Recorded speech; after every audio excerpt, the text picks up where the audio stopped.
Mission चढ़ती कला। और मैं भारत के हर नागरिक को, उद्योगपति को, चैरिटेबल ट्रस्टों को, कलाकारों को, पूरी दुनिया में बसते पंजाबियों को, बहन भाइयों को दिल से अपील करता हूँ, आओ पंजाब को दोबारा अपने पाँव पे खड़े करने का टाइम आ गया है। पुनर्वास में और रिस्ट्रक्चर में पंजाब का साथ दीजिए। मैं वचन देता हूँ, जो भी आप मेहनत की कमाई से 1 रुपया भी अगर निकालोगे तो 1.25 रुपया बना के हम पारदर्शिता और ईमानदारी से इस्तेमाल करेंगे। और जानकारी चाहिए तो rangla.punjab.gov.in ये वेबसाइट पे जा सकते हैं, सब कुछ डिटेल मिल जाएगा। आओ मिलकर हाथ से हाथ जोड़ के एक ऐसा पुण्य उसमें योगदान डालें और बता दें दुनिया को कि पंजाब किसी भी संकट के सामने हारता नहीं है। नमस्कार साथियों, एनएमएफ न्यूज देख रहे हैं आपके साथ मैं हूं अनुपम प्रसून। आज जरा डोनाल्ड ट्रंप की बात फिर से करने जा रहे हैं। डोनाल्ड ट्रंप की वीजा पॉलिसी की बात करने जा रहे हैं, जिनको मतलब उस वीजा पॉलिसी को एक तगड़ा झटका लगा है और दुनिया डोनाल्ड ट्रंप को शुक्रिया अदा कह रही है कि भाई साहब आपने जो ये अपने सनकपन में किया है अच्छा कर दिया हमारे लिए। और क्या दुनिया अच्छा इसमें मान रही है? डोनाल्ड ट्रंप ने अभी H1B वीजा के जो नए H1B वीजा बनेंगे उसकी फीस कर दी है $1 लाख, जो पहले $3,000 या $6,000 में मिल जाता था वीजा, उसके लिए अब $1 लाख उन्होंने कर दिया। ये नए लोगों के लिए किया गया है। लेकिन जब ये किया तो साफ इरादा क्या था डोनाल्ड ट्रंप का कि भारत को झटका देना है, क्योंकि जो आप देखेंगे कि जो H1B वीजा अमेरिका हर साल जारी करता था उसमें 70 से 75% लोग तो सिर्फ हिंदुस्तान के होते थे। जो 80,000 लोगों को जारी करता था हर साल, उसमें 70-75% सिर्फ हिंदुस्तान के होते थे। तो अमेरिका को लगा, अभी आपने देखा ही है कि अमेरिका भी भारत के खिलाफ कैसे कैसे पॉलिसी ला रहा है या कैसे कैसे रवैये अपना रहा है। भारत को बदनाम करने के लिए डोनाल्ड ट्रंप ने जो मई महीने से सिलसिला शुरू किया था वो अब तक जारी है, अब तक चल रहा है। तो डोनाल्ड ट्रंप को लगा कि फिर से भारतीय टैलेंट को हम झटका देते हैं तो भारत सरकार झुक जाएगी। डोनाल्ड ट्रंप ने यह नई पॉलिसी का ऐलान कर दिया।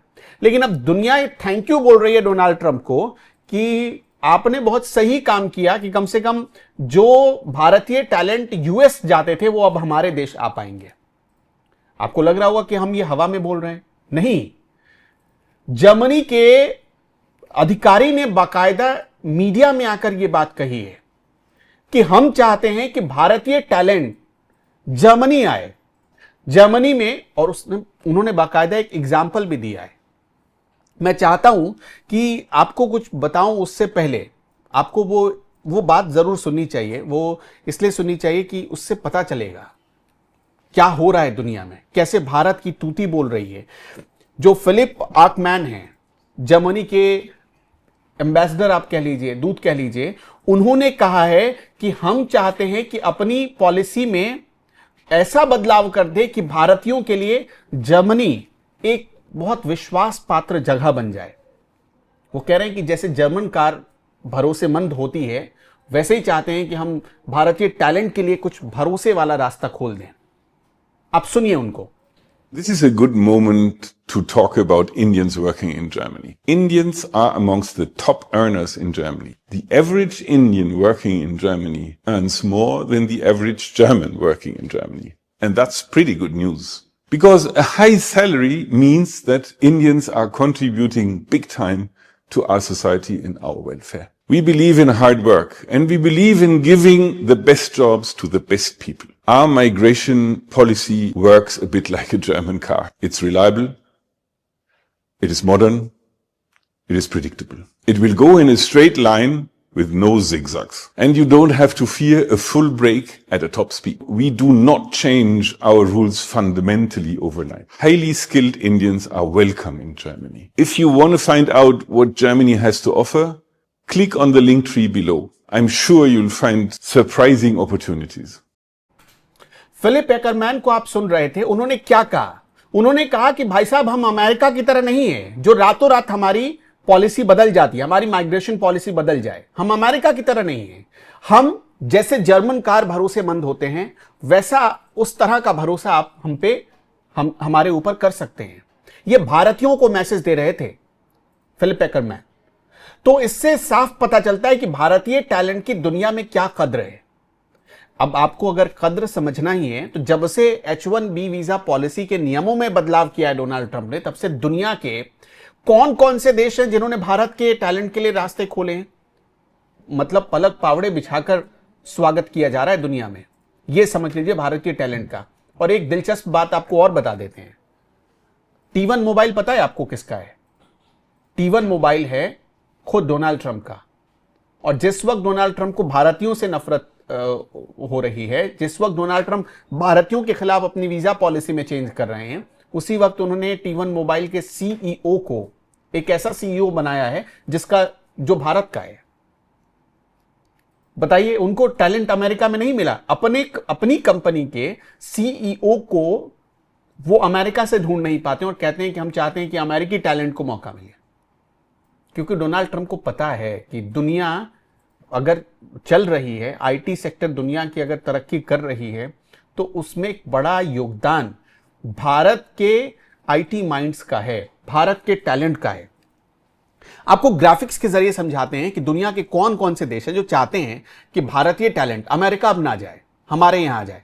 हालांकि भारत सरकार भी अपनी पॉलिसी बदल रही। भारत सरकार चाहती है कि लोग वापस आ जाएं और वापस आ जाएं, भारत में काम करें, भारत एक पावर बने।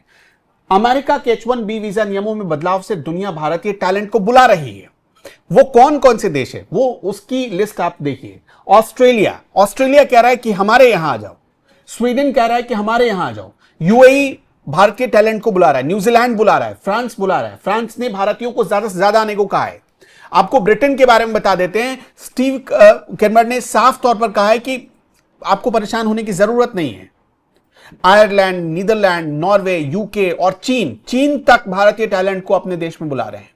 ये H1B वीजा पॉलिसी बदलाव के बाद ये सारे काम हो रहे हैं। ये रातों रात नहीं हुए। मतलब सोचिए कि कितना इंतजार किया जा रहा था इस पल का, इस घड़ी का, कि डोनाल्ड ट्रंप ऐसा करे, उसके बाद दुनिया भारतीय टैलेंट को बुलाए। इससे एक बात तो पता ये चल रही है कि भारतीय टैलेंट की कद्र हर जगह है। अगर आपके पास टैलेंट है, अगर आपके पास माइंड है, आप कुछ इनोवेटिव कर सकते हैं, दुनिया को कुछ दे सकते हैं, तो आपको इस H1B वीजा नियम कितने भी सख्त हो जाएं, ट्रंप को भी जरूरत पड़ेगी और दुनिया को भी आपकी जरूरत पड़ेगी। मैंने अब बताई आपको T1 मोबाइल के सीईओ को, T1 मोबाइल का जब सीईओ रखने की बारी आई तो डोनाल्ड ट्रंप ने एक भारतीय को चुना। और यह बता रहा है कि डोनाल्ड ट्रंप चाहे कितने कड़े फैसले ले ले, वो भारतीय टैलेंट को खुद भी इग्नोर नहीं कर पा रहे। सुंदर पिचाई कौन? भारतीय मूल से जुड़े हुए हैं। आज भी माइक्रोसॉफ्ट से लेकर गूगल तक भारतीयों का बोलबाला है। रातों रात अमेरिका उस बोलबाले को कैसे खत्म कर सकता है? और यही बात जर्मनी भी अब कह रहा है कि हमारे ऊपर भरोसा करके देखिए, जर्मन कार की तरह हम आपकी उम्मीदों पर खरा उतरेंगे। रातों रात माइग्रेशन पॉलिसी हमारी नहीं बदलती है अमेरिका की तरह, तो प्लीज सारे भारतीय, जितने भारतीय टैलेंट है वो जर्मनी में आ जाए। दोस्तों, ये आप कुछ लोग कहेंगे कि इसमें मोदी का क्या रोल है।